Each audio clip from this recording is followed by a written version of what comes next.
you is rare. That's what we're going to find out today. Let's start out with how a diet is really created. There's a huge problem with nutritional science. Macronutrients, which you learned last time are your protein, carbs, and fat, they weren't even discovered till the mid-1800s. In fact, we've only known about vitamins and minerals for 100 years. We haven't been studying nutrition that long. The issues and diseases that plague us in today's day have only been occurring for the last 20 years. It's kind of a good analogy is to think about cell phone use. When I was in high school, who had a beeper in high school? I totally had a beeper. You had a beeper. What color was your beeper? I used to trade. Yeah, you know you trade the clip? Like the clip was a different color. But we didn't have cell phones. My first phone was a flip phone. Now we're walking around with basically small computers within, a foot of our bodies at all time. That computer is giving off electromagnetic frequency. We won't know the effect of this for years to come until it's really studied and basically our generation grows up and starts to have all the consequence, and then we'll begin to study the benefit and consequence of having cell phones. And it's the same thing with nutrition. Compared to chemistry, nutrition is really in the alchemy days, just to give you an idea. This is why, and before we even go into the studies, this is why I hope that I'm not saying the same exact thing that I'm saying now in 15 years. The base of what I'm saying, yes, will never change. But when you read something, you go, 10 years ago, I was telling people to eat agave nectar. That's what we were taught. We were taught that it was a healthy alternative. It was great for people who are diabetic. And then I really started to do the research and learn that it was incredibly processed and not good for the body. Don't get frustrated if something you were doing or learning at one point is not something that you're doing now. We want to be evolving as we study more.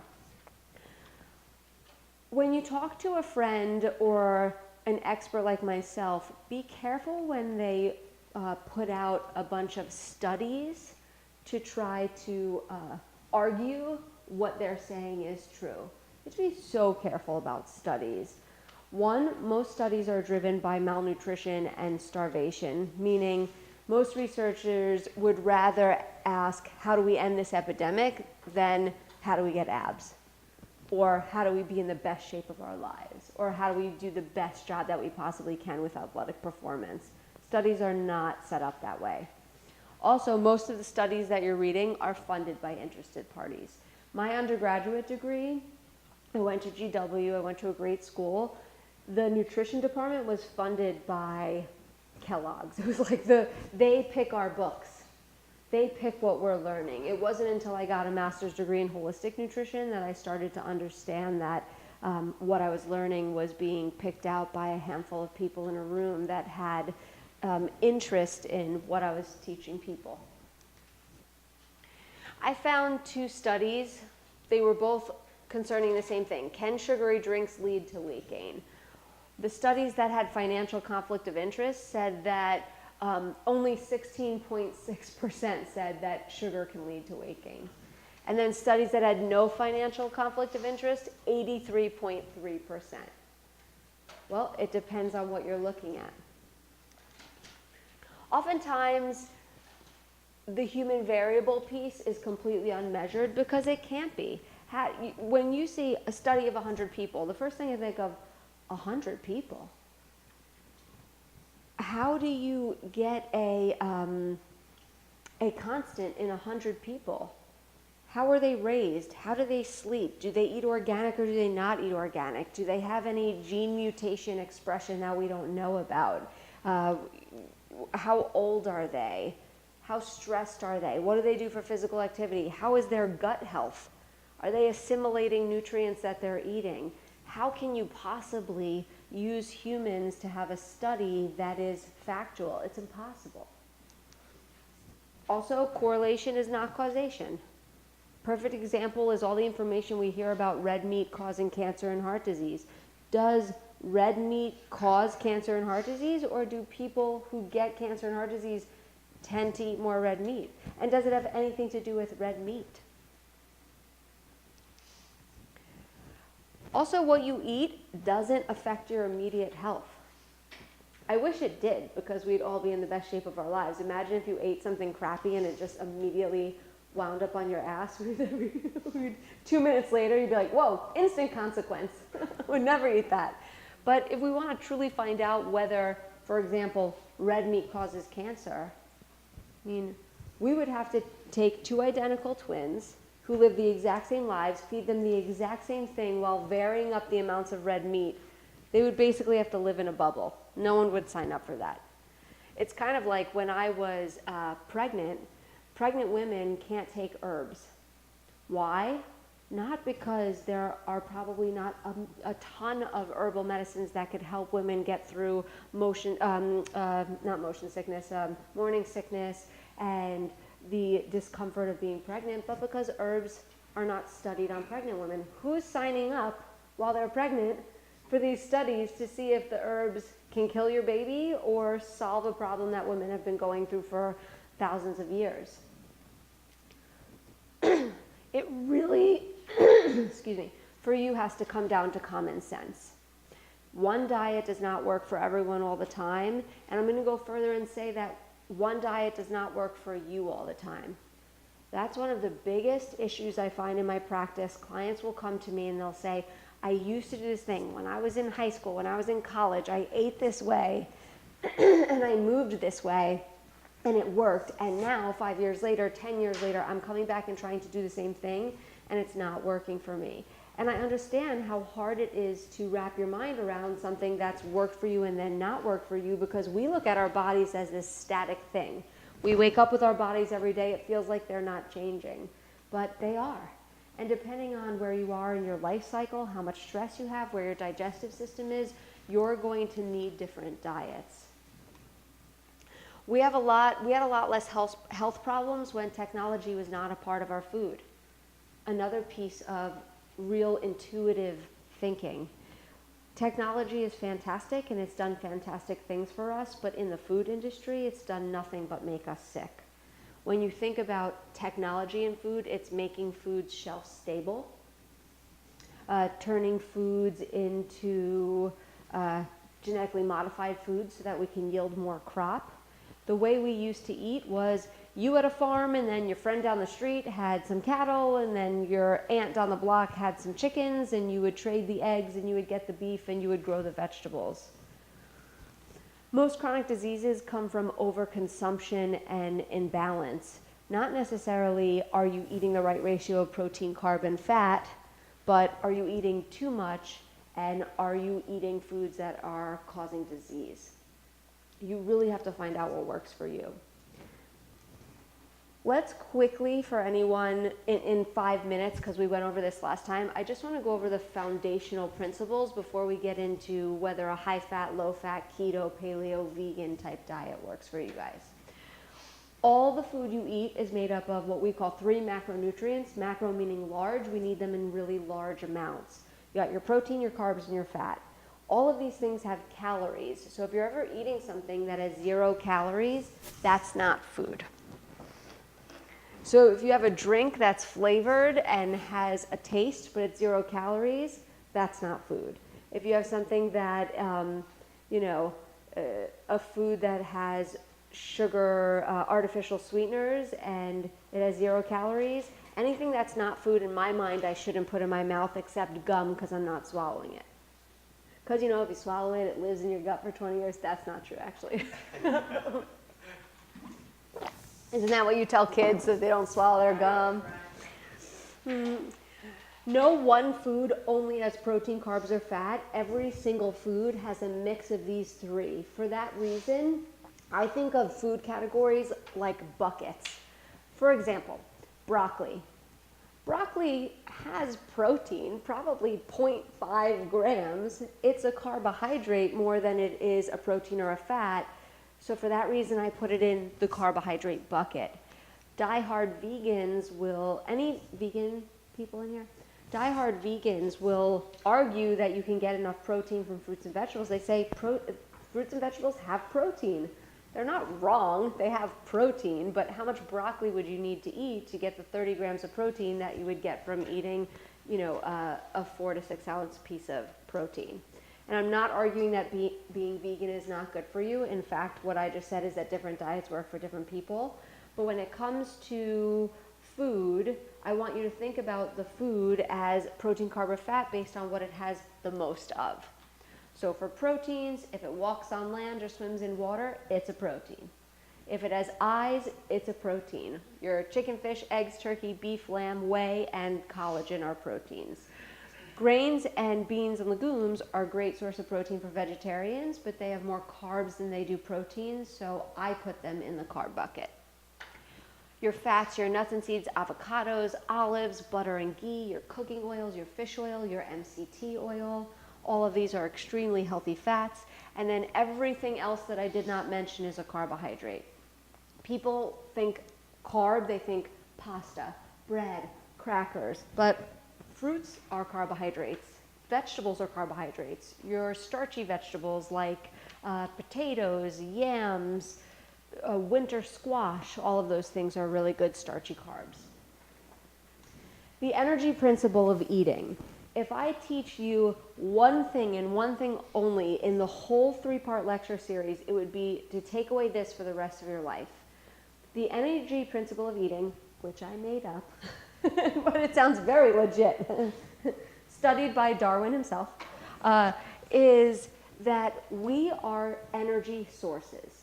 That's all we are. We're a bunch of molecules bouncing off each other. So we're just one big ball of energy. And the law of energy is what we know is that if we lose energy, we die. So in order for us not to die, we need an energy exchange. So when we're low energy, we need to eat something that's high energy and that refuels us. Anything that has energy can die. Food that has the highest amount of energy is going to rot and spoil the quickest. Your fruits and vegetables, you buy them, an avocado. You buy it, you blink, and it's rotten.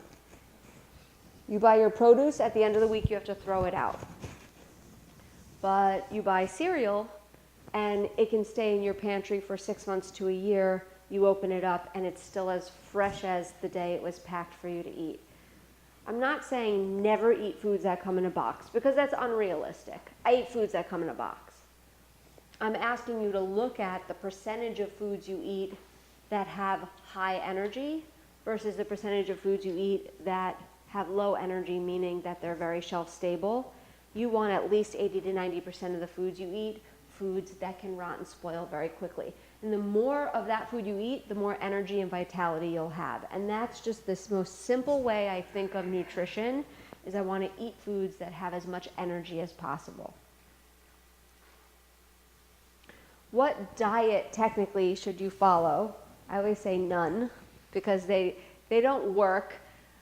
Of course, I'm playing off the semantic of the word diet. The truth is, everybody's on a diet. You could be on a shitty diet, or the grapefruit diet, or a healthy diet, but diet is just a word for how you eat. When I mean by they don't work are the traditional diets where you're going on a 30-day cleanse, or you go, bro, I'm doing the keto diet right now.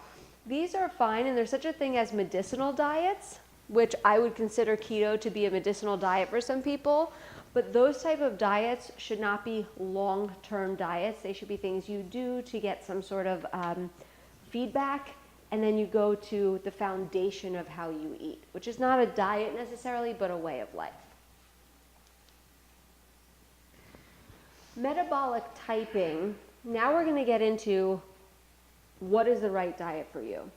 Metabolic typing is the study of different diets working for different people. It was studied by Walter Walcott, was the first person to coin metabolic typing, and he traveled the world and studied the diets of Eskimos and people who lived close to the equator in tropical areas, and he recognized that when people were eating according to where they lived and their ancestry, that they had very low rates of disease despite it being incredibly varied. For example, Eskimos have a diet that is 50% whale blubber, so 50% saturated animal fat, and their risk of disease is extremely low.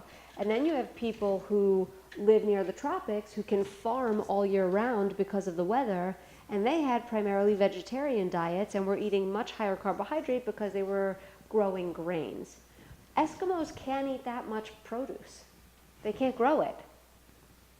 So how do you explain people who are living on saturated animal fat primarily with very little green vegetables, and then people eating tremendous amounts of grain, and the fact that their disease rates were incredibly low?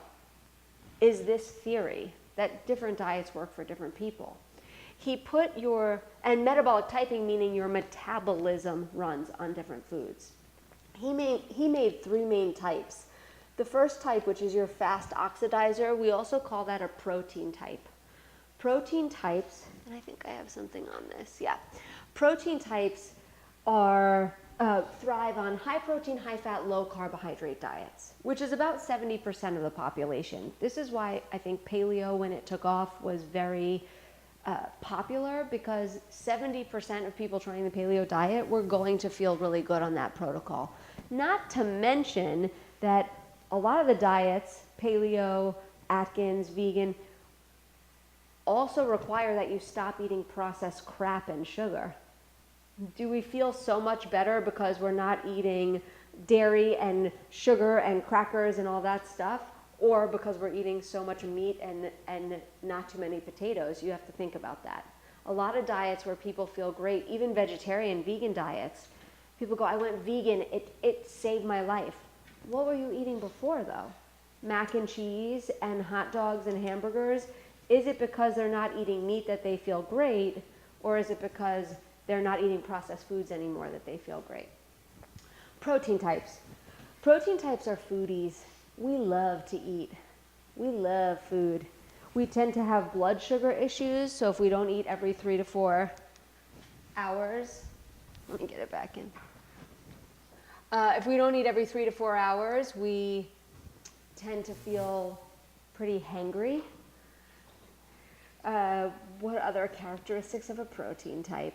We don't feel good when we eat too high carbohydrate, and we gain weight very easily on high carb.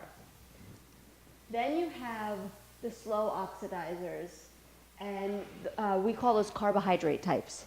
This is only about 10 to 25% of the population. If you have any chance at being a healthy vegetarian and or vegan, and the difference is vegans don't eat dairy products, you need to naturally be a carbohydrate type. These people feel good on high carbohydrate, low fat, moderate protein diets.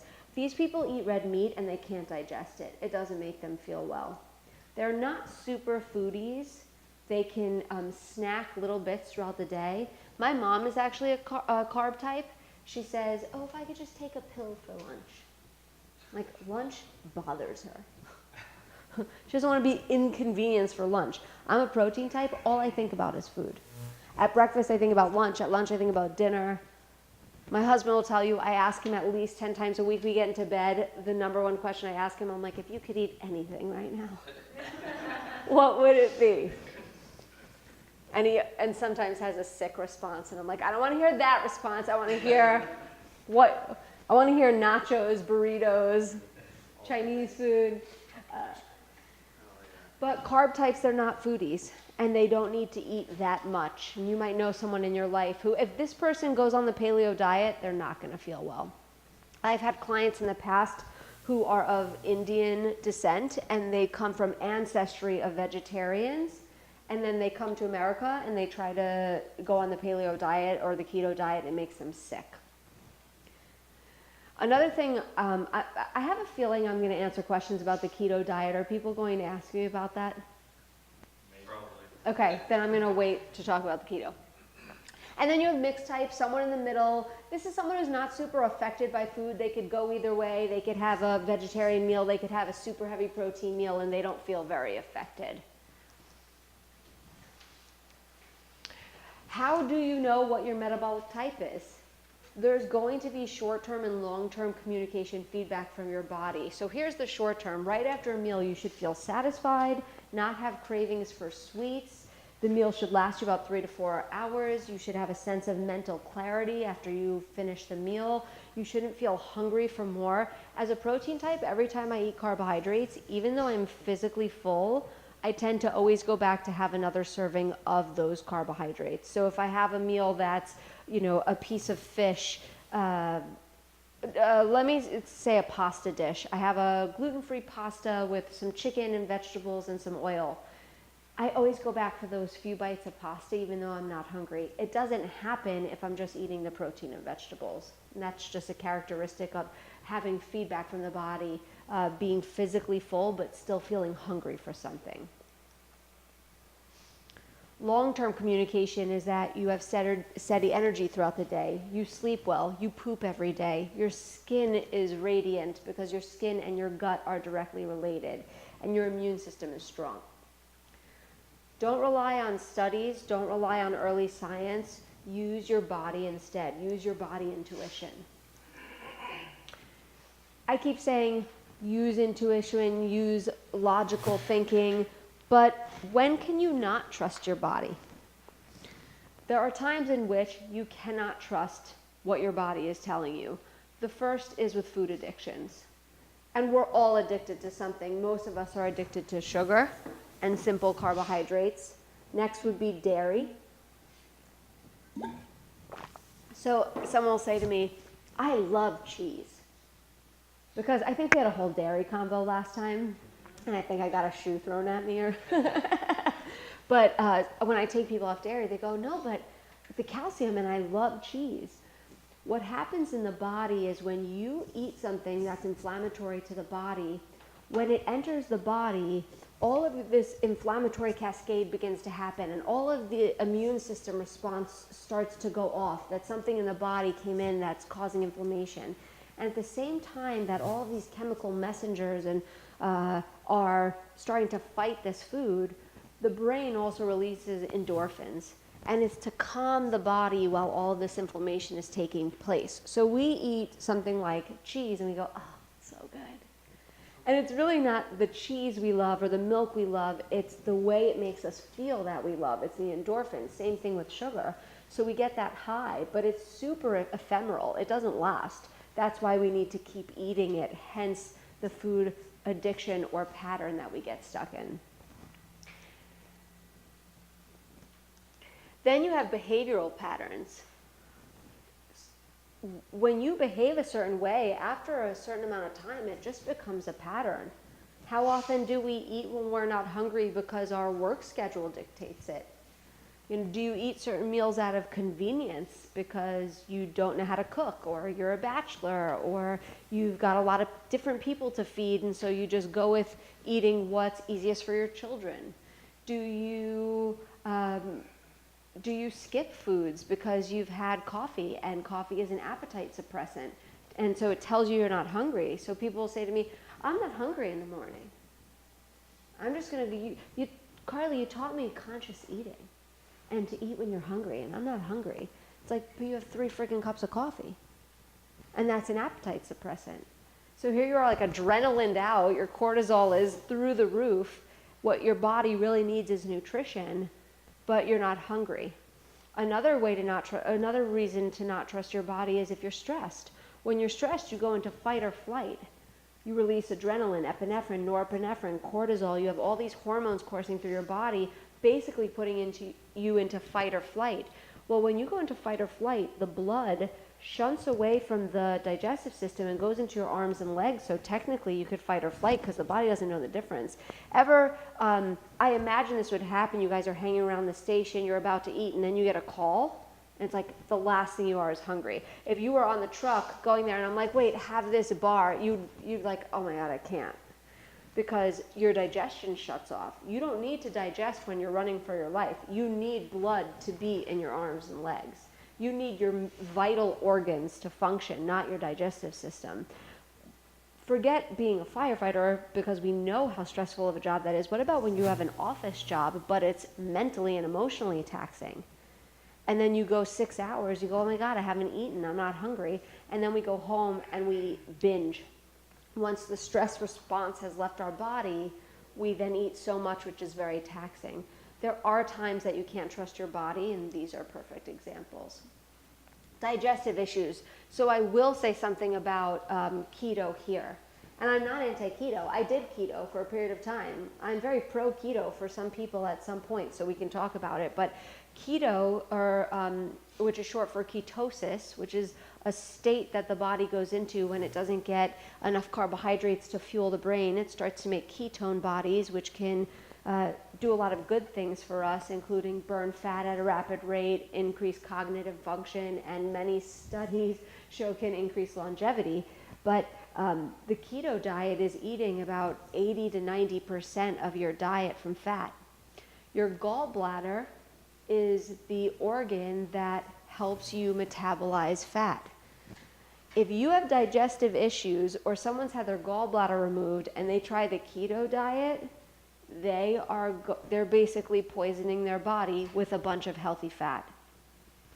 It's hard to wrap your mind around because here you are eating vegan sources of fat, avocados, coconut oil and coconut milk products, MCT oil, nuts and seeds, and your body can't process it, so it just becomes totally toxic to the liver. There's a healing diet for one person, and the same diet is complete poison for another. When it comes to detoxing, and we talked a little bit about this last time, there's that famous quote, which is, "You are what you eat." And I don't believe that. I think you are what you don't excrete. You're not what you eat. You are what doesn't come out of your body. And there's a lot that doesn't come out of your body.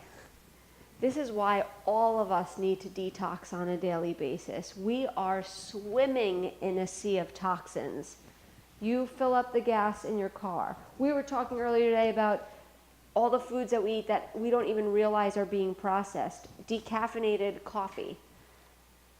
I never growing up thought that decaf coffee is weird because coffee beans naturally have caffeine.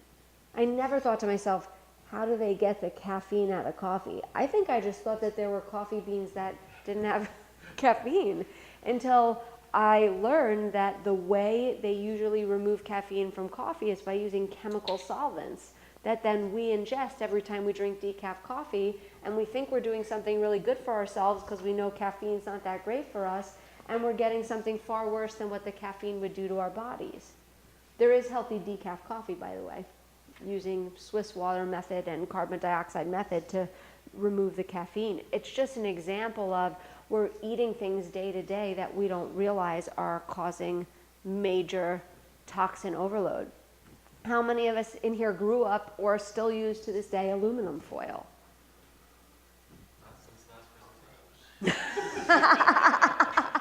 I threw that shit away since the last time you came. I grew up on aluminum foil. My parents, it's the hardest habit to kick. How do we cook without aluminum foil? Every time your food touches aluminum, it's leaching this toxic neurotoxin and heavy metal into your food. I'm totally making up this percentage because I don't remember the study, but we know studies are bullshit anyway. But they said that that over 90% of the autopsies they did on bodies people who have passed from Alzheimer's and dementia had heavy metal buildup in the brain, because when you take metals into the body doesn't know what to do with them. We're not supposed to be exposed to metals. And so it stores it in the brain and in the bottom of the digestive system, and it causes a bunch of havoc. I won't go into it. We talked extensively about it last time. But aluminum foil. Got to get rid of the aluminum foil. Use parchment paper instead, and silicone. Silicone is a natural rubber that they've started to make a lot of baby products out of it in Europe, and now it's slowly coming here. But you can get these silicone sheets, basically, that you can cook things on instead of aluminum. Plastic over aluminum? Tough question. Well, silicone is plastic. Well, silicone is rubber. Rubber. And rubber and plastic are different materials. True. But it's a very good question. I would choose plastic over aluminum if the plastic is not being heated. If the plastic is being heated, I can't even answer that question. We hear with plastic, BPA free. BPA free, that does not impress me. BPA is the only chemical that the FDA has allowed budget to study. If BPA is, just think there's CPA, DPA, FPA, PPA, there are so many other chemicals in plastic that we're being exposed to. You have to question why 60 years ago, the rates of cancer were so little, and now it's 1 in 2 gets cancer. You have to question why in developing countries, or even countries like Italy, or when you go to these places that technology has largely stayed out of the food, that their disease rates are practically nothing compared to the United States. You'll go into developing countries where they don't even have fresh water or safe water, but the diseases that they suffer from are related to that, not the type of diseases that we're getting: diabetes, Alzheimer's, cancer, heart disease. So you need to detox.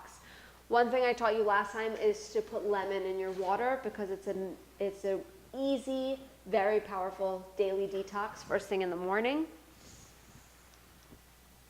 And we could do a whole hour on detox. I'm a big fan of the infrared sauna. I actually have one in my home. It was something that I've always dreamed of having. It's an amazing detoxification for your body. Sweating, doing lymphatic massage. So in review, nutritional science just can't explain it all. You have to find out what works for you, and if you're doing a diet or have done a diet that was successful for you but then isn't working now, be able to let go of it without feeling really stuck as, oh, it worked for me, maybe I just need to do it a little bit harder or a little bit more. I always say, hold on tightly, let go lightly. Hold on tightly to something when it's working for you, be incredibly disciplined about it, and the second it's no longer working for you, let go as lightly as you can. And that's really a spiritual principle. Think about that with relationships. Think about that with death of a loved one. Be as present as you can, but when it's time to let go, let go. And it's the same thing with your health as it relates to everything in your life.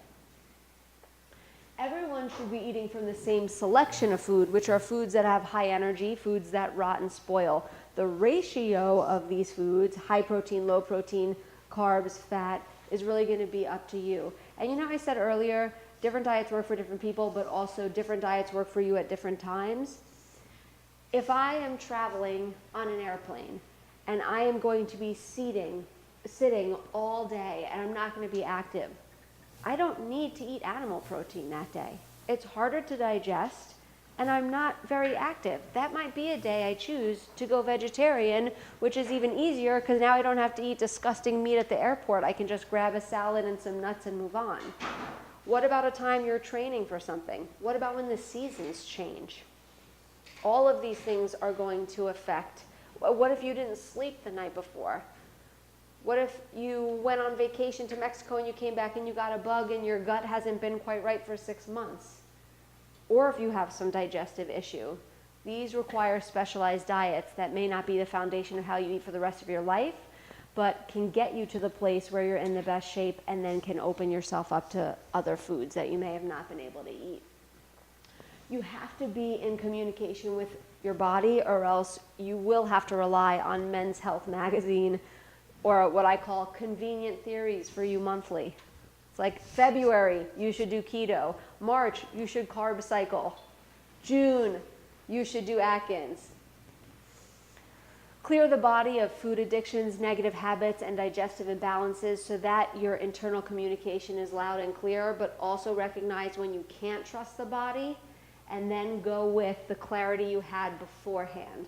If I at the beginning of the week say, this is the week I have, I know this is the way I should be eating, then in the moment, if I'm having a food craving or I'm in a place where I'm about to make a wrong decision and I don't want to trust my mind, I can trust the plan I made beforehand when I had total clarity about what I needed. I wanted to leave some time for questions, especially about specific diets. I feel bad for you guys that I'm like, end scene. Yeah, exactly. And let's see how quickly I can do it. So let's open it up for some questions, and feel free to ask questions about your specific diet because you never